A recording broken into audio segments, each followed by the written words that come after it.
In this video, I'm going to show you how to make a VFR flight plan on paper. So the first thing we need to do is, well, we need a route. Here's a common route that I used to make as a student from Great Lakes Helicopter to Brantford Airport. Here's one of the pages that Great Lakes Helicopter would give us, so we could fill this out. Some of the information is pretty straightforward, like what altitude I'll be flying at, the pressure, altitude, and the temperature for the day, and then our indicated airspeed. We were going to fly at 90 knots. The other thing we need to know is, well, what's the wind doing? It's coming from 100 degrees at 10 knots. The next thing we have to do is convert indicated airspeed into calibrated airspeed, and that can be found in the R44 Pilot Operational Handbook. You just follow that 90-degree line straight up till it intersects that slope line and follow it over to the calibrated airspeed indication, which is 88 knots. We have to figure out what the pressure altitude is for the day. That's not something that's done on a flight computer. However, it's easy to figure out. You take the difference between the pressure altitude and standard atmospheric pressure. It's negative 0.09. Then you multiply it by 100 and add whatever that is to our actual flight altitude to get 2,000 feet. The next step will be to find our true airspeed using our calibrated airspeed and pressure altitude. So you can see the right side shows airspeed correction, the left side shows altitude correction. So we're going to work on the right side and that innermost scale. So we're going to line up 16 degrees Celsius with 2,000 feet density altitude. One of the questions that might screw you up on a Transport Canada exam is they'll actually give you 16 degrees Fahrenheit and they won't tell you that you have to change it to Celsius, which you can do on the bottom of the E6B. Once we have our temperature and density altitude lined up, we can line up our calibrated airspeed on the inner scale to find the true airspeed on the outer scale. Next thing we're going to do is find our true track, not our magnetic track. On this plotter, you can see a course and an arrow. I'm going to line up the course, which is the edge of the ruler.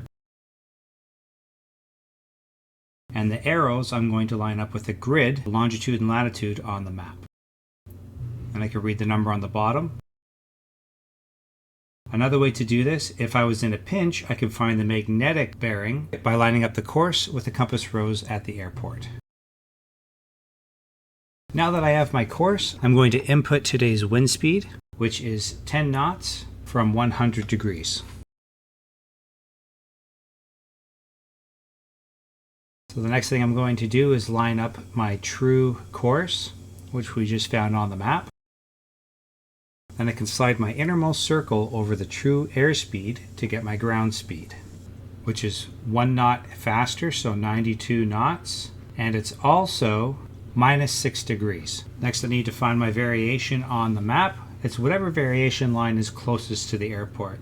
And here it's 9.5 degrees west, and then we need to find our distance. Now I like to take my dividers and actually use the scale on the side of the map, but you can also use the scale on the rulers depending on which map you're using. Just make sure it's the correct scale.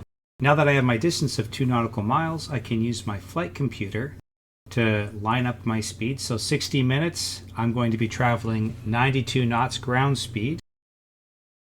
And then I'm only flying 2 nautical miles. So there's 2 nautical miles. So it's about 2 minutes and 10 seconds. Next, I need to find my fuel burn. We're burning fuel at 15 gallons per hour. This is an R44. Then 2 minutes of burning that fuel is 0.32 gallons. I always have to add my extra half hour of fuel, which is 7.5 gallons. And I just round up to 8 gallons for my first leg. Now we're going to do our longer leg, which is from the water tower to Brantford. Same thing, I input all the basic information. This time we're flying at 2,500. So I just have to remember that difference when I figure out my pressure altitude. I'm going to find our calibrated airspeed using our indicated airspeed. So our calibrated airspeed is still 87 knots. Then we'll switch back over to the E6B. We'll line up our new altitude with the same temperature, 16 degrees.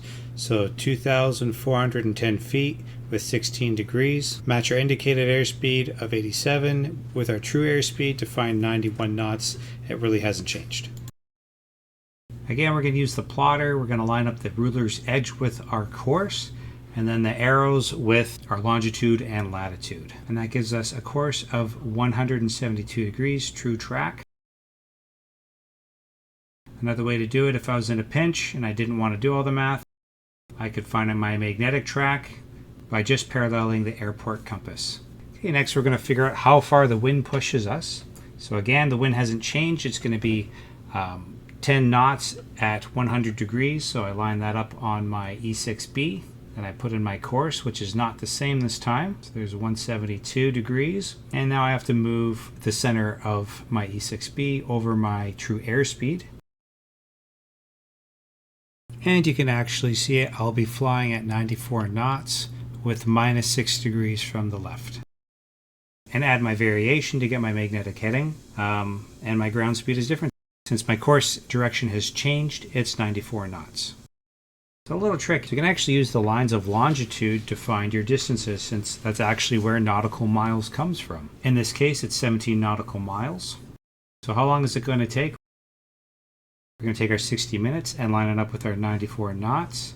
17 nautical miles, so that's 10.8 minutes.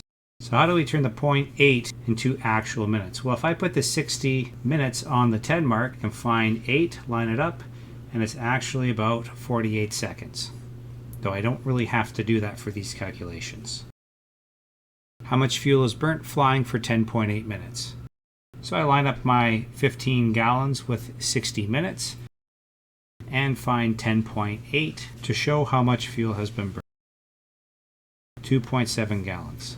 So we add our 8 gallons from earlier to get a total of 11 gallons. Thanks for watching. Subscribe for more.